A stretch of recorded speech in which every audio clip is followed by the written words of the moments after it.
Hallelujah. ഞാൻ പാട്ട് എഴുതി ട്യൂൺ ചെയ്യണോ അങ്ങനെ ചെയ്യണോ, പാട്ട് എഴുതി ട്യൂൺ ചെയ്യണമെന്നല്ലാതെ അത് ഞാനും പരിശുദ്ധ അമ്മയായിട്ടുള്ള ബന്ധത്തിൽ ഈശോയിട്ടുള്ള ആരാധനയിൽ എനിക്ക് വരുന്ന വാക്കുകൾ പാടുകയാണ് ചെയ്യണത്. അപ്പോൾ അത് പാട്ട് എഴുതണില്ല, ആദ്യം പാടുക ചെയ്യണേ.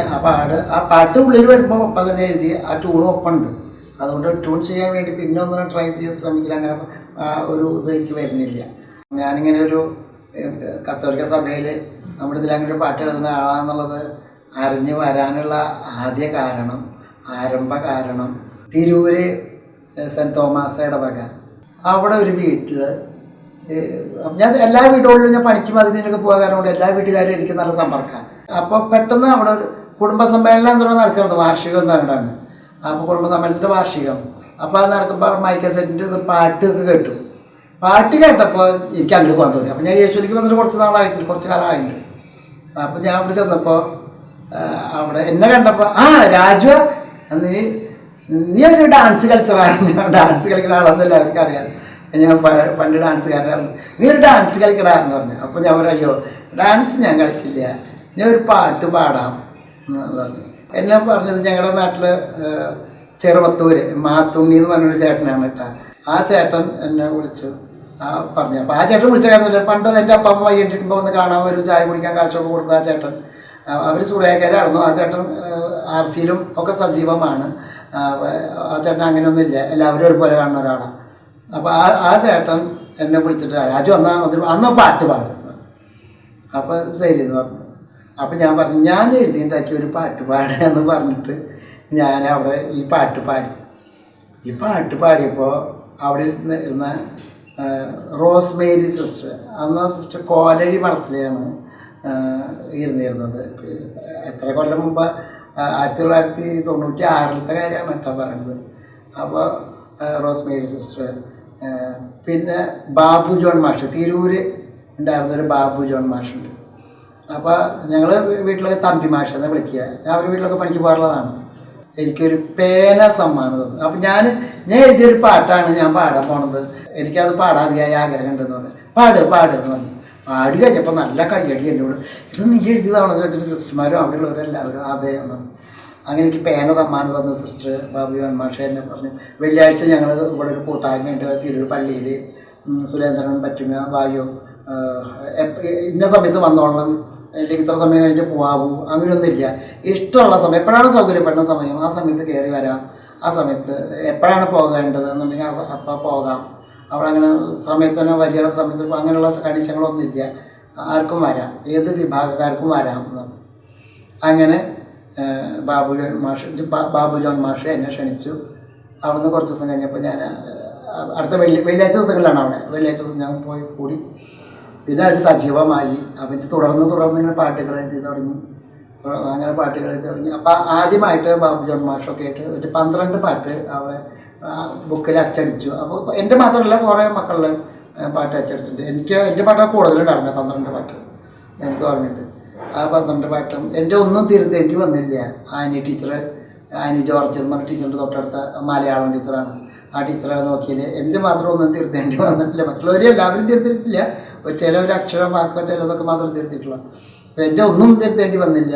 അങ്ങനെ ഒരു സന്തോഷം ഉണ്ടായി എനിക്ക്. അപ്പോൾ പാട്ട് എഴുതിയ ആൾ ഞാനാണോ എന്നുള്ളത് ആ ടീച്ചർക്ക് അറിയില്ല, ഞാൻ അവിടെ പണിക്ക് വരുന്ന ഒരാളെന്നുള്ളത് അറിയുള്ളൂ. എന്നിട്ട് അങ്ങനെ ടീച്ചർ എന്നെ കണ്ടിട്ട് ടീച്ചർക്ക് ഭയങ്കര അതിശയായി. ഇങ്ങനെ ഒരു ഹിന്ദു, അത് ശങ്കരൻ്റെ പള്ളിക്കുട്ടി മോനല്ലേ, ഇവനൊക്കെ ഇങ്ങനെ പാട്ട് എഴുതി ഇത്ര ഇതായത് ടീച്ചർക്ക് അതിശയം. ടീച്ചർ സന്തോഷം കൊണ്ട് എന്നെ അനുഗ്രഹിച്ചു, തലയിൽ കഴിച്ചിട്ട് അനുഗ്രഹിച്ചു. ആനി ജോർജ് ടീച്ചർ, തമ്പി മാഷിൻ്റെ, ബാബു ജോൺ മാഷ, അമ്മ മേരി ടീച്ചർ, എന്നെ 7ാം ക്ലാസ്സിൽ പഠിപ്പിച്ച കണക്ക് ടീച്ചറാണ്.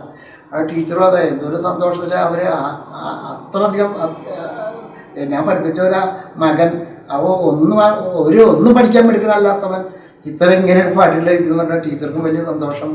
അങ്ങനെ ഉണ്ടായി. തുടർന്ന് അങ്ങനെ ആ പാട്ട് റീന ജോസ് പാടി ഇതാക്കി. യാക്കോബായ അച്ഛനാണ്, അലക്സ് ചക്കാലയിൽ എന്ന് പറഞ്ഞൊരു അച്ഛൻ കുന്നംകുളത്ത്, എൻ്റെ പാട്ട് അങ്ങനെ പാടി. റീനയ്ക്കാന്ന് ഞാൻ കഞ്ചുകോട് റാണി ചേച്ചിയുടെ വീട്ടിൽ അവിടെ അവിടെയാണ് റാണി ചേച്ചിയുടെ കെയർ ഓഫിൽ അവിടെ താമസിച്ചുകൊണ്ടിരുന്ന കാലം. അപ്പോൾ റീനയ്ക്ക് പാട്ട് പാടി അത് ഫോണൊന്നുമില്ലല്ലോ, പാട്ട് പാടി കൊടുക്കാൻ പറ്റില്ല. ഒരു തവണ പാടി ഞാൻ നേരിട്ട് പാടി കൊടുത്തേ അവൾ കേട്ടിട്ടുള്ളൂ. അങ്ങനെ പാടി അങ്ങനെ മുഴുവനായി അങ്ങോട്ട് റെഡി ആയില്ല, കാരണം അവൾ കേൾക്കാത്തതുകൊണ്ട്. അവളെല്ലാം കുറ്റം എൻ്റെ കുറ്റം. ഞാൻ വീണ്ടും വന്ന് പാടി കേൾപ്പിച്ച് കൊടുത്തിട്ടുണ്ടായിരുന്നില്ല. റീന ജോസ് പാടിയിട്ട് അവിടെ തിരുവഴി കഴിക്കാൻ കാട്ടിയിട്ടുള്ള ആ കപ്പയുടെ തൊട്ടടുത്ത വീടാണ്, അവളാണ് പാടിയത്. അതിനുശേഷം ആ പാട്ട് ജീസ് യൂത്തിൽ പാടി അപ്പോൾ കപ്പേരും CD വർഗീസ് തിരൂർ പള്ളിയിലത്തെ പഴയ കപ്പേർ വന്നിട്ട് ഇപ്പോഴും ആൾ സജീവമാണ് അവിടെ, പാടി ആ പാട്ട് കപ്പേരുമാരുടെ ധ്യാനങ്ങൾക്ക് കപ്പേര് പാടി. അവിടെ ഒരു പ്രസ് നടത്തിയത്, കിഴക്കാങ്ങാടിയിൽ പ്രസ് നടത്തിയിരുന്ന ഒരു ചേച്ചി ആ പാട്ട് അച്ചടിച്ചു. അങ്ങനെ ഉണ്ടായിട്ട് എന്താ പറയുക, എനിക്ക് ഒരു പാട്ട് അച്ചടിച്ച് വന്നപ്പോൾ ഉണ്ടായ സന്തോഷം എന്ന് ആ പാട്ട് കിട്ടിയ കാട്ടിലും ഭയങ്കര. അങ്ങനെ ആ പാട്ട് അത്രയും ഹിറ്റായി, അത്ര നല്ലത്. അപ്പം ആ പാട്ട് ഒരു ഉരുള കൊണ്ട് വയറ് നിറഞ്ഞു എന്ന് പറഞ്ഞ പോലെ എനിക്ക്. അങ്ങനെ എൻ്റെ കണ്ണീര് കറുപ്പ് ഒരു നാളമല്ലേ, അങ്ങനെ ഒരുപാട് പാട്ടുകൾ എഴുതിയിട്ടുണ്ട്. പിന്നെ മധു ബാലകൃഷ്ണൻ, ബിജു നാരായണം, പിന്നെ മിനി ചേച്ചി, കാസ്റ്റർ ചേട്ടൻ, ജോത്സന, പുഷ്പവനം കുപ്പുസ്വാമി, അങ്ങനെ ഒരുപാട് ആൾക്കാർ എൻ്റെ പാട്ട് പാടി. ജെറുസലേം ധ്യാന കേന്ദ്രത്തിൻ്റെ ബി മരിയെ, ഏഴ് വ്യാകുലം, സമുദ്രതാരത്തിൻ്റെ രണ്ടാമത്തെ പാട്ട് സമുദ്രതാരമേ സഹായഹസ്തമേ, ആ പാട്ട്. അതൊക്കെ പറയുകയാണെങ്കിൽ ഭയങ്കര പട്ടത്തച്ഛ. അങ്ങനെ സമുദ്രതാരം എന്ന് പറഞ്ഞിട്ട് സുരേന്ദ്ര സമുദ്രതാരം എന്ന് പറഞ്ഞൊരു പാട്ടുണ്ട്. സമുദ്രതാരം എന്ന് പറഞ്ഞ മാതാവുണ്ട്, അതിനൊരു പാട്ട് പറ്റുമോ പ്രവർത്തിക്കുക എന്ന് പറഞ്ഞു. അപ്പം എന്നിട്ട് മാതാവിൻ്റെ രൂപം കാട്ടിയെന്നു. അന്ന് സ്ഥാപിച്ചിട്ടില്ല, അകത്തായിരുന്നായിരുന്നു. എന്നെ കൊണ്ടുപോയി കാട്ടിയെന്നു. ഈ കുളത്തിൻ്റെ എവിടെയാണ് വെക്കാൻ ഉദ്ദേശിക്കുന്നത് എന്താ. അപ്പം അച്ഛനറിയാലേക്ക് പാട്ട് എഴുതാൻ അറിയണ ആളൊന്നല്ല. അന്ന് അച്ഛൻ പ്രാർത്ഥിച്ചേ എന്ന് പറഞ്ഞാൽ അവിടെ മുട്ടുകുത്തി അച്ഛൻ തലയിൽ കൈ വെച്ച് പ്രാർത്ഥിച്ചു. ഈ പട്ടത്തച്ഛൻ്റെ കൈയൊന്ന് തൊടാൻ വേണ്ടിയിട്ട് എനിക്ക് ഭയങ്കര കൊതിയാണ്. എന്താ പറഞ്ഞെങ്കിൽ എനിക്ക് കർത്താവ് കാട്ടുന്നുണ്ട്. അച്ഛൻ്റെ കൈയൊന്ന് ഈ കായ എണ്ണില്ലേ മാർക്കറ്റിൽ, അതുപോലെ കായ എണ്ണി പോണ പോലെ ആൾക്കാരെ തലേമേ തൊട്ടിട്ട് പോയാൽ മതി, അത് തൊട്ടാൽ മതി, അതൊരു ഗ്രേസ് കിട്ടുമെന്ന് എനിക്ക് നല്ല ബോധ്യമുണ്ട്. അത് കാരണം കൊണ്ട് ഞാൻ ഇടയ്ക്കിടയ്ക്ക് ചെന്നിട്ട് അവിടെ ചെന്നിട്ട് ഞാൻ തല ഒന്ന് കാണിക്കും. എന്നിട്ട് ഞാൻ അവിടെ പ്രവർത്തിക്കുന്ന കാലത്തും അല്ലാത്ത കാലത്തും ഒക്കെ ഞാൻ അങ്ങനെ ഇപ്പോഴും ഇടയ്ക്ക് പോകുമ്പോൾ തല ഒന്ന് അച്ഛനെ ഒന്ന് തൊടാൻ അങ്ങനെയൊക്കെ എനിക്ക് എൻ്റെ വിശ്വാസമാണ് കേട്ടോ. അത് അങ്ങനെ ചെല്ലും. അങ്ങനെ അച്ഛൻ തലയിൽ വെച്ച് പ്രാർത്ഥിച്ചിട്ട് ഞാൻ ബുക്കില്ല, കടലാസില്ല, ഒന്നുമില്ല, എൻ്റെ കയ്യിൽ പേനയില്ല, ഒന്നുമില്ല. ഞാൻ പ്രാർത്ഥിച്ചിട്ട് അച്ഛൻ കുരിശ് വരച്ചിട്ട് ഞാൻ എണീക്കുമ്പോൾ സമുദ്രതാരമേ സഹായഹസ്തമേ സദാ സരള ഹൃദയമേ മറിയമേ സഹന വഴിയിലെ സാന്ത്വന ശബ്ദമേ ദിശാസൂചിക ഫലകമേ, ഇങ്ങനെ പാടുകയാണ്. ഈ പാട്ടങ്ങട് അതാ പാട്ട് എഴുതി കഴിഞ്ഞു. ആ പല കുഞ്ഞുങ്ങളെ സ്നേഹിക്കുന്ന ആ പാട്ട്, കുഞ്ഞുങ്ങളെ സ്നേഹിക്കുന്ന കുഞ്ഞുങ്ങളെ പാലിക്കുന്ന, അത് യെരൂശലേമിൻ നാഥൻ വളർത്തുന്ന കുഞ്ഞിളം പൈതങ്ങളെ, കന്യകമേരി മാതാവ് പോറ്റുന്ന താരഗണങ്ങളെ, ആടിടുവിൻ പാടിടുവിൻ ചാഞ്ചക്കം ചാഞ്ചക്കം ചാടിടുവിൻ. ആ പാട്ട് ഇവിടെ ജെറുസലേം ധ്യാന കേന്ദ്രത്തിലെ തോട്ടത്തിൽ പുല്ല് വലിച്ചുകൊണ്ടിരിക്കുകയായിരുന്നു. അപ്പോൾ ഒരു മഞ്ഞ പൂമ്പാറ്റ വന്നിട്ട് അവിടെ നിറച്ച് മഞ്ഞ പൂക്കളുണ്ട്. അമ്മ വന്നിരുന്നു. ഈ പൂവ് ഏതാ പൂമ്പാറ്റ ഏതാന്ന് അറിയണില്ല നോക്കിയിട്ട്. അപ്പോൾ ഞാൻ ഒരു പിടി മണ്ണ് വരിട്ട് അരി എറിഞ്ഞു. അപ്പോൾ പൂമ്പാറ്റ ഒന്ന് പറന്നിട്ട് വീണ്ടും വന്നിരുന്നു. അപ്പോഴും ഈ ഇതിൽ വന്നിരുന്നപ്പോൾ അതിനെ കാണാനില്ല. അപ്പോൾ അപ്പുറത്ത് കുഞ്ഞു പൈതങ്ങൾ എന്ന് പറഞ്ഞ സ്ഥലമുണ്ട്. അപ്പം ഞാൻ അവിടെ ഇരുന്നിട്ട് എഴുതാൻ ഞാൻ പുല്ല് വരച്ചുകൊണ്ടിരിക്കുകയല്ലേ, എൻ്റെ കയ്യിൽ കാര്യം പഠിച്ചിട്ടൊന്നുമില്ല.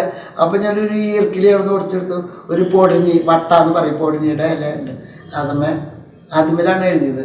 പൂവിലിരിക്കും പൂമ്പാറ്റയ്ക്ക് പൂവ് പോലെ ചന്തം, യേശുവോട് ചേർന്നിരിക്കും കുഞ്ഞുങ്ങൾക്കതേ ചന്തം, സ്വർഗമം തോട്ടത്തിലെ മാലാഖ പൈതങ്ങളായി പാറിപ്പറഞ്ഞിടാം പാടിക്കളിച്ചിടാം, യേശുവിൽ അലിഞ്ഞു തീരാം പൂവിലിരിക്കും പൂമ്പാറ്റയ്ക്ക് പൂവ് പോലെ ചന്തം.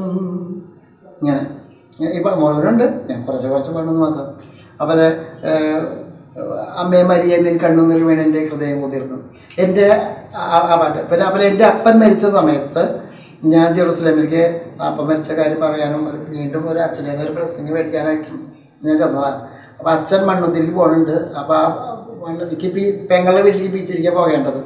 അപ്പോൾ മണ്ണുത്തിക്ക് എൻ്റെ അച്ഛൻ്റെ ഒപ്പം പോരെയെന്ന് പറഞ്ഞു. അച്ഛൻ വണ്ടിയിൽ കയറ്റി. അപ്പോൾ അജി എന്ന് പറഞ്ഞ മകനാണ് അന്നത്തെ ഡ്രൈവർ. അപ്പോൾ വണ്ടി ഓടിക്കുമ്പോൾ ഭയങ്കര സ്പീഡിൽ പോകും. ഈ ഹൈവേയിൽ കയറിയിട്ട് മണ്ണുത്തിലേക്ക് പോകുമ്പോൾ കാറ് ഒരു കാറിന് ഒരു വണ്ടീനെ കടത്തി വെട്ടി പോകുമ്പോൾ ഈ കാറ് ഇങ്ങനെ കയറി ഇങ്ങടെ ഇറങ്ങി ഇങ്ങോട്ട് കയറി ഇങ്ങോട്ട് ഇറങ്ങി അങ്ങനെ പോവുക. അപ്പോൾ എൻ്റെ മനസ്സിൽ കാണാൻ ഒരു വഞ്ചി ഇങ്ങനെ വഞ്ചിയിലിരിക്കുമ്പോൾ ഇങ്ങനെ വഞ്ചി ഇങ്ങനെ ഇല്ലേ ഇതേപോലെ. അപ്പം ഞാൻ ആ കാറിലിരുന്നിട്ട് വഞ്ചിയിലിരിക്കുന്ന പോലെ എനിക്ക് തോന്നുക ജെറുസലേം ധ്യാനം കൂടിയിട്ട് പോകുമ്പോൾ ജെറുസലേം ധ്യാന കേന്ദ്രത്തിലായിരിക്കുമ്പോഴൊക്കെ മാലാഖമാരും വിശുദ്ധരും എല്ലാവരും ഇവിടെ കൂടി ഉണ്ടാവും. അവിടുന്ന് ഇറങ്ങി വന്നിട്ട് വെച്ചാൽ ആരുണ്ടാവും കൂടെ. അപ്പോൾ ഈ അച്ഛൻ ഇവിടെ കൂടെ വരുന്നത് പോലെ മാലാഖമാരെ എൻ്റെ കൂടെ വരണേ എന്ന് ഞാൻ പറയുക. അപ്പോൾ ഈ വഞ്ചിയിലിരുന്നിട്ട് വഞ്ചി ഇങ്ങനെ എന്നിട്ട് തുഴയണം പലതിലും തന്താന തന്താനേ താനേ തന്താന തന്താനേ തന്താന തന്താനേ താനേ തന്താന തന്താനേ.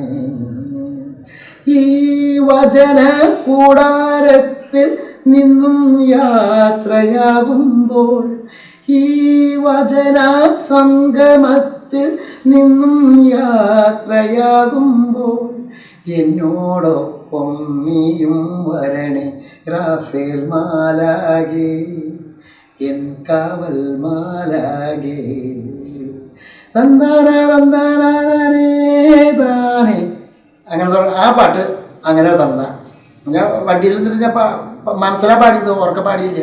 ഞാൻ അങ്ങനെ ആരെങ്കിലും അച്ഛൻ വിചാരിക്കില്ല എന്താ സുഖമില്ല, അങ്ങനെ സുഖമില്ലാണ്ടായോ പാപം അങ്ങനെ വിചാരിക്കില്ലേ. അങ്ങനെ ഒല്ലൂർ പനംകുട്ടിച്ചിറ പള്ളിയുടെ മേരി പാത നൊവേന. അയ്യോ എങ്ങനെയാ പാട്ട് എഴുതണമെന്ന് എനിക്ക് അറിയില്ല. അത് ഞാൻ ഒരു ഗാനരചയിതാവല്ല, മ്യൂസിക് ഡയറക്ടറല്ല. മേരി പാത എന്നാണ് പനംകുട്ടിച്ചിറ പള്ളിയുടെ മേരി പാത. 12 നക്ഷത്രം കൊണ്ടുള്ള കിരീടം. ആ കിരീടത്തിനെ ആസ്പദമാക്കിയിട്ട് 12 സ്ഥലമാണ്. അവരുടെ മേരി പാത എന്ന് പറയുമ്പോൾ മാതാവിൻ്റെ വഴിയില്ലേ, അതല്ല. അപ്പോൾ അതിനാസ്പദമാക്കിയിട്ടുള്ള പാട്ടുകളാണ്. പിന്നെ അവിടുത്തെ കൊച്ചിത്തെറിച്ച പുണ്യാർത്തി സഹമധ്യസ്ഥ ആ പാട്ട്, പിന്നെ മിഖായൽ മാലാഖയുടെ പാട്ട്, ഇതൊക്കെ എങ്ങനെ എഴുതി തീർത്തതെന്ന് എനിക്ക് തന്നെ ഒരു ഇതില്ല. അത് കഴിഞ്ഞ് വടക്കാഞ്ചേരി ഫൊറോനയുടെ തിരുത്തിപ്പറമ്പ് പള്ളിയുടെ ഔസേപ്പിതാവിൻ്റെ പള്ളിയാണ്. ഔസേപ്പിതാവിൻ്റെ പാട്ട് ആദ്യമായിട്ട് ഞാൻ പാവട്ടിയിൽ 4-5 കൊല്ലം Jose master BN Jose master കൂടെ അവിടെ അവരെ കെട്ടിടത്തിൽ താമസിച്ച ആളെ. എന്നിട്ട് പോലും ഔസേപ്പിതാവിൻ്റെ ഒരു വരി എനിക്ക് എഴുതാൻ പറ്റിയിട്ടില്ല. ഇവിടെ വന്നിട്ട് മാതാവിൻ്റെ സ്റ്റാച്ചു വിളിക്കുന്നുണ്ട് പറഞ്ഞിട്ട്, മാതാവേ അമ്മയുടെ മാപ്പിളേനെ കുറിച്ചിട്ട് എനിക്കൊരു വസ്തു അറിയില്ല, ഇത്ര നാളെ എങ്ങനെ എഴുതിയിട്ടുള്ളത്, അമ്മ പറഞ്ഞു തന്നിട്ടല്ലേ, ഇനിയും പറഞ്ഞു തന്നാൽ എഴുതാമെന്ന് പറഞ്ഞു. ഇത് പറഞ്ഞിരിക്കുമ്പോണ്ട് വലിയൊരു ബൈബിൾ, ഇത്ര പോകുന്നൊരു ബൈബിളാണ്, ഒരു ബോർഡിൻ്റെ അത്ര വലുപ്പത്തിൽ കാട്ടി. ഈ ബൈബിളൊക്കെ തുറന്നിട്ട് അതിൻ്റെ ഉള്ളിൽ മുഴുവനും നീതിമാൻ നീതിമാൻ നീതിമാൻ എന്ന് മാത്രമേ എഴുതിയിട്ടുള്ളൂ, വേറൊരു വാക്ക് അതിലില്ല, നീതിമാൻ എന്ന് മാത്രം. അപ്പം ഞാൻ പെട്ടെന്ന് അങ്ങനെ തോന്നി, നീതിമാൻ എന്ന് വിശുദ്ധ ഗ്രന്ഥം സാക്ഷിച്ച കന്യകയുടെ കാവലാൾ യൗസേപ്പിതാവേ, തിരുക്കുടുംബത്തിൻ്റെ കാവൽക്കാരനെ നിത്യം സ്മരിക്കുന്നു ഞങ്ങൾ. പിന്നെ അടുത്തത്, നീതിമാൻ കുലുങ്ങുകയില്ല, ദൈവം അതിനനുവദിക്കുകയില്ല, പരിശുദ്ധ മറിയത്തിൻ കന്യാപദവിക്ക് കളങ്കമേൽക്കാതെ കാത്തവനെ, കരപുരളാതെ കാത്തവനെ.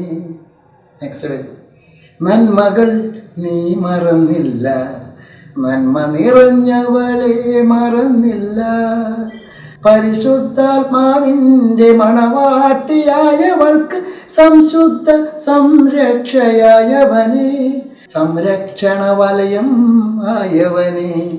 ഇങ്ങനെ ഈ പാട്ട് ആദ്യമായിട്ട് അവസരപ്പിതാവിൻ്റെ. പിന്നെ തുടർന്ന് വേറെ പാട്ടുകൾ, അവിടെ മിഖായൽ മാലാഖയുടെ പാട്ട്, വേളാങ്കണ്ണി അമ്മയുടെ പാട്ട്, അങ്ങനെ കുറേ പാട്ടുകൾ അവിടെ എഴുതി.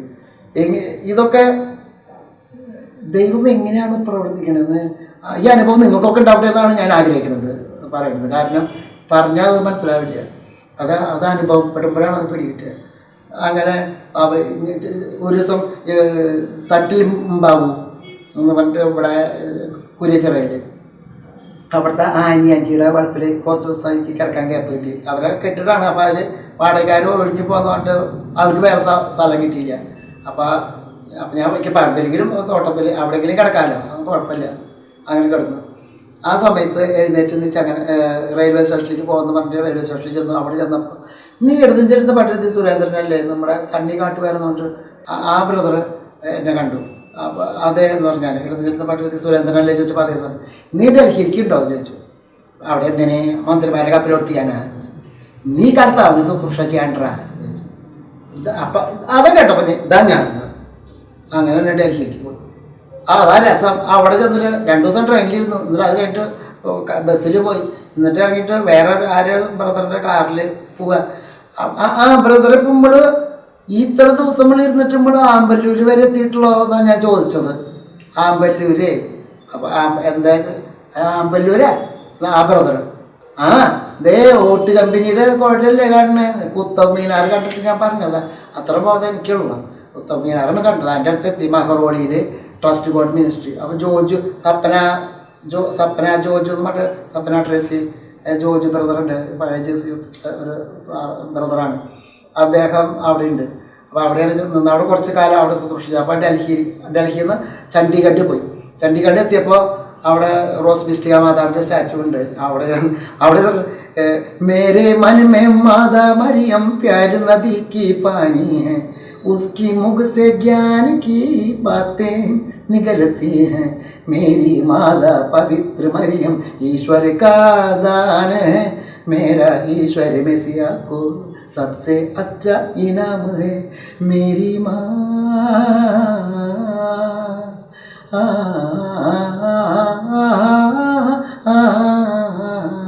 ഈ പാട്ട് എഴുതിയത്. അപ്പോൾ ഇവിടെ തൃശ്ശൂരെ ധ്യാനമന്ദിരമുണ്ട്. അവിടെ എനിക്കൊരു ഇത് തോന്നുന്നു, എൻ്റെ ഉള്ളിൽ അങ്ങനെ ഒരു പ്രേരണ, നീ ഒന്ന് അതുവരെ പോകുന്നത് ആരും മട്ടല്ല. ഞാൻ അങ്ങനെ അങ്ങോട്ടാ പോയി. അപ്പോൾ ഗ്രോട്ടൊക്കെ കാട് പൊന്തി പിടിച്ച് കിടക്കുന്നത്, അതൊക്കെ ഗ്രോട്ടൊക്കെ ചിരട്ടിട്ട് ഉരച്ചിട്ടൊക്കെ ഉരച്ചു. പിന്നെ ഹാളിൽ അന്ന് ധ്യാനമില്ലാത്ത ദിവസമായിരുന്നു, 7 ദിവസം. ഹാളിൽ മാതാവിൻ്റെ ഒരു ചെറിയ വെച്ചു, ഇത്തിരി പോകുന്നൊരു മേശ വെച്ചിട്ടുണ്ട്. അപ്പോൾ സാരി ഉടുപ്പിച്ച് വെച്ചിക്കണേ. അപ്പം ഞാൻ പറഞ്ഞേ നല്ല ചേലുണ്ട്, താമരത്തി ഉള്ള പോലെയുണ്ട് ഇപ്പോൾ കണ്ടു കഴിഞ്ഞാൽ എന്ന് പറഞ്ഞു. എന്നിട്ട് പൊടിയൊക്കെ തട്ടി കളഞ്ഞ് ഞാൻ അടിച്ചു വരുമ്പോൾ ഒരു ചിരി കേട്ടിട്ട് ഞാൻ നോക്കിയപ്പോൾ ഇങ്ങനെ ഒഴുകി നിൽക്കുകയാണെങ്കിൽ മാതാവിൻ്റെ സ്റ്റാച്ചുവിൽ ഇങ്ങനെ കാണാം. അപ്പോൾ അത് സിനിമയിലൊക്കെ അങ്ങനെ കാണിക്കാൻ പറ്റുക. അപ്പോൾ ഇങ്ങനെ അങ്ങനെ കാണിച്ചു. അപ്പോൾ എന്നിട്ട് ഞാൻ പറഞ്ഞു അയ്യോ മാതാവേ എന്നോട് മാപ്പാക്കണം, എനിക്ക് ബോധം വെടിവില്ലാത്ത ആളെന്ന് അറിഞ്ഞൂടെ, അതുകൊണ്ടാണ് ഞാൻ പറഞ്ഞത് കേട്ടാ തമിഴത്തിന്ന്. അല്ല തമിഴത്തിന്ന് പറഞ്ഞിട്ട് എന്താ കുഴപ്പം? വേളാങ്കണ്ണിയമ്മ തമിഴത്തിയല്ലേ? ഞാൻ മാധവനോട് പറയുക അയ്യോ എന്നോട് ഇങ്ങനെ പാക്കണട്ടോന്നൊക്കെ പറഞ്ഞിട്ട് അപ്പം തന്നെ ഞാൻ പറയാം അല്ല തമിഴത്തിന്ന് പറഞ്ഞിട്ട് എന്താ കുഴപ്പം?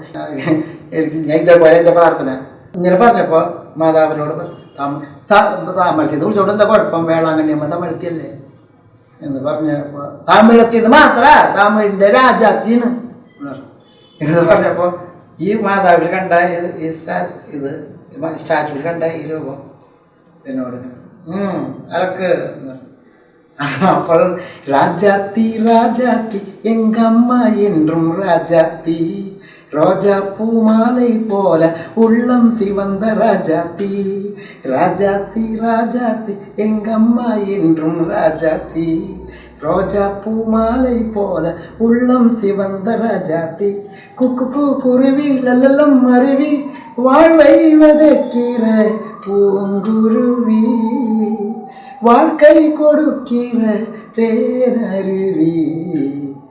ഇങ്ങനെ പറഞ്ഞിട്ട് ഞാൻ ശരിക്കും ചാടി മാറ്റ ഡാൻസ് കളിച്ചായിരുന്നു അവിടെ. അവിടെ ഇപ്പോൾ ആരും ഉണ്ടാവാഞ്ഞത് നന്നായി, അല്ലെങ്കിൽ കയ്യും കാലും കൂട്ടി കെട്ടിയിട്ട് വല്ല ഓളം പാർക്കി കൊണ്ടുപോയത്. എന്നിട്ട് ഈ പാട്ട് വേളാങ്കണ്ണിയിൽ അവിടെ ഇതോ ഉൾത്താഴ്ന്ന് എഴുതി വെച്ചിട്ടുണ്ട്. അത് കണ്ടപ്പോൾ എന്താണ് പൂവൈ പോല മെല്ലിയത് തേൻ പോല ഇനിത്തത് നെഞ്ചുക്കുൾ എപ്പോഴും തുടിത്തത് ഇതോ ഉൻതായ് എന്തത്.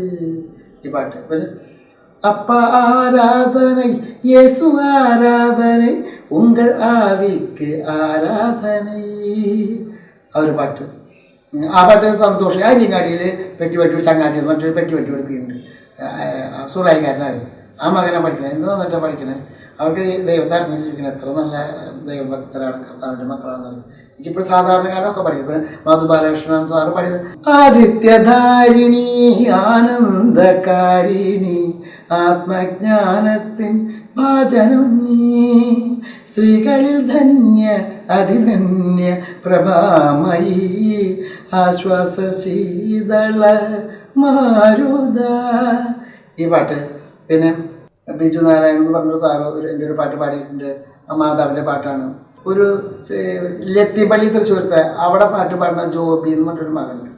ആ മകൻ്റെ ഒരു പാട്ട് പാടിയിട്ട് ആന്തോണിസ് പുണ്യാൻ്റെ അത് അഴുകാത്ത രസനയുടെ ഉടമസ്ഥനെ അലിവോടെ ഞങ്ങൾക്കായി പ്രാർത്ഥിക്കണേ.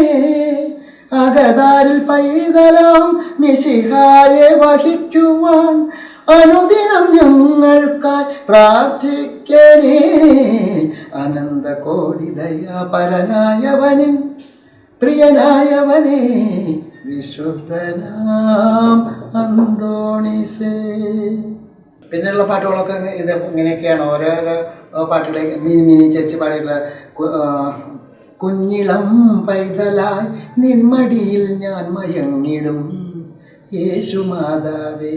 അവരുടെ പാട്ടുണ്ടാൽ നിൻ ഗളധള ചലനം പരിശുദ്ധാത്മജ്വലനം നിന്നെ ഏന്തി നീങ്ങിടും ഗർദ്ധഭം ഞാൻ വചനവാഹിതൻ ശകടമാകുവാൻ എന്നുമെൻ ചിന്തകൾക്ക് ശക്തിയേകണേ. അങ്ങനത്തെ ഒരുപാട് പാട്ടുണ്ട്. അപ്പം എന്നോട് ചോദിച്ചേ നിൻ ഗളധള ചലനം പരിശുദ്ധ ആർക്കും മനസ്സിലാവണില്ല. നിന്നെ എന്തി നീങ്ങിടും ഗർദ്ധഭം ഞാൻ. അപ്പം എനിക്ക് ഞാനങ്ങോട്ട് എഴുതി പാടിയെന്ന് പറഞ്ഞല്ല. ഗളം കഴുത്ത്. അപ്പം ഓരോ പൂവിൻ്റെ ദളം അതിൻ്റെ ഉള്ളിൽ നിന്നല്ലേ വരിക, അതിൻ്റെ പുറത്തുനിന്നല്ലല്ലോ ദളം ഉണ്ടാവുന്നത്, ഉള്ളിൽ നിന്ന്. അപ്പം ഗളം അതിൻ്റെ ഉള്ളിൽ ആ ദളമാണ് നാവ്. അതിൻ്റെ ദളം നാവാണ്. അതിൻ്റെ ചലനം പരിശുദ്ധാത്മാവിൻ്റെ ജ്വലനമാണ്. എലിസബത്തമ്മ പരിശുദ്ധാത്മാവ് നിറഞ്ഞത് മറിയത്തിൻ്റെ അഭിവാദന സ്വരം വഴിയാണ്. അപ്പോൾ ആ മറിയത്തിൻ്റെ ആ ദളം, ആ ദള ചലനം അതിൻ്റെ അത് പരിശുദ്ധാത്മാവിൻ്റെ ജ്വലനമാണ്. അപ്പോൾ നിന്നെ ഏന്തി നീങ്ങിടും ഗർദ്ധഭം ഞാൻ. അപ്പോൾ അവൾ തിടുക്കത്തിൽ പോയി എന്നല്ല പറയണത്. അപ്പോൾ നമ്മുടെയൊക്കെ കാഴ്ചപ്പാടിൽ കഴുതയുടെ പുറത്തല്ല എന്നൊക്കെ സഞ്ചരിക്കുക. അപ്പോൾ അവരൊക്കെ അപ്പോൾ ആ അമ്മ സഞ്ചരിച്ച കഴുത നിന്നെ ഏന്തി നീങ്ങിടും ഗർദ്ധഭം. ഗർദ്ധഭം എന്ന് വെച്ചാൽ കഴുത എന്നർത്ഥം. ഗർദ്ധഭം ഞാൻ, ആ ഗർദ്ധഭം ഞാനാണ്. വചനവാഹി താൻ ശകടമാകുവാൻ. അവിടെ വചനവാഹി, വചനത്തെ വഹിച്ചുകൊണ്ടിരിക്കുന്നത്. വചനം മാംസമായി നമ്മുടെ ഇടയിൽ വസിക്കുകയാണല്ലോ. അപ്പോൾ വചനം മാംസം ധരിച്ചുകൊണ്ടിരിക്കുന്ന സമയമാണ്. അപ്പോൾ വചനത്തെ വഹിച്ചുകൊണ്ടിരിക്കുന്നത്, അത് മാംസം ധരിപ്പിച്ചുകൊണ്ടിരിക്കുന്ന പരിശുദ്ധ അമ്മയെ ആ ചെയ്തുകൊണ്ടിരിക്കണത്, വഹിച്ചുകൊണ്ടിരിക്കുന്നത്. അപ്പോൾ വചനവാഹിയുടെ ശകടം അത് കരുതിയാണ്.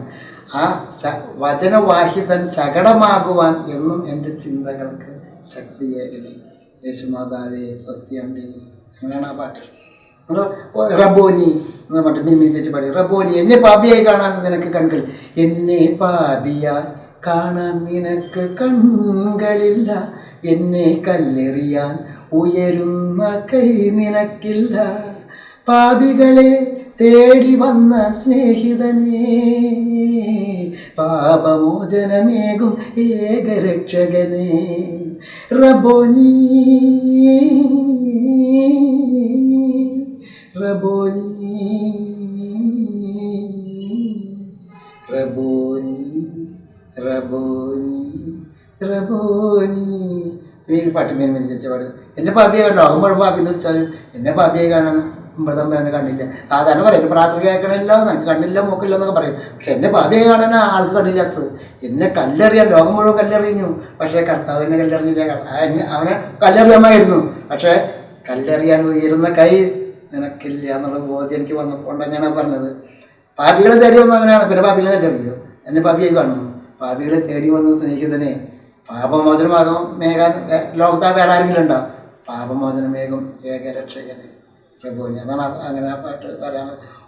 ഒരു പാട്ട് ഒരു ദിവസം ധ്യാനിപ്പിക്കാം, അത്രയ്ക്ക് അർത്ഥങ്ങളാണ് എനിക്ക് തരുന്നത് ആ ഒരു പാട്ടിൻ്റെ. ഓരോ പാട്ട് പറയുകയാണെങ്കിൽ ഇപ്പം ഈ 30 കൊല്ലമായി യേശുവിനെ അറിഞ്ഞിട്ട് 30 കൊല്ലം നിന്ന് പ്രസംഗിച്ച ഒരു പാട്ടിൻ്റെ കഴിയില്ല.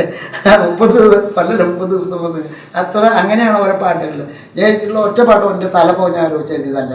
എൻ്റെ തല പോഞ്ഞ് വെറുതെ പോകാൻ വരുമെന്നല്ലാണ്ട് വേറെ ഒന്നും ഉണ്ടാവില്ല. എന്നാൽ തമ്പരാൻ തന്നാൽ മാത്രമേ എനിക്ക് എന്തെങ്കിലും ചെയ്യാൻ പറ്റുള്ളൂ. അതാണ് ഞാൻ പറഞ്ഞത്.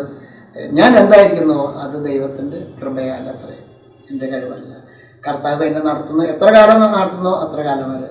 മരിക്കായാലും ഈ വിശ്വാസത്തിൽ യേശുവിനെ അള്ളിപ്പിടിച്ച് കിട്ടുന്ന മരിക്കണം.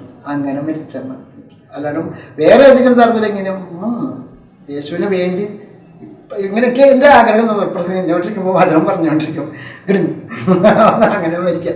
അല്ലെങ്കിൽ പള്ളിയിൽ പോയി കുർബാന സ്വീകരിച്ച് വന്ന് മുട്ടൊന്നുമില്ല അപ്പോൾ തന്നെ കിടന്നു അങ്ങനെ മരിക്കുക. അങ്ങനെയൊക്കെ ഞാൻ ആഗ്രഹിക്കണം. ആർക്ക് കിട്ടാൻ പോലെ അങ്ങനത്തെ ഭാഗ്യം.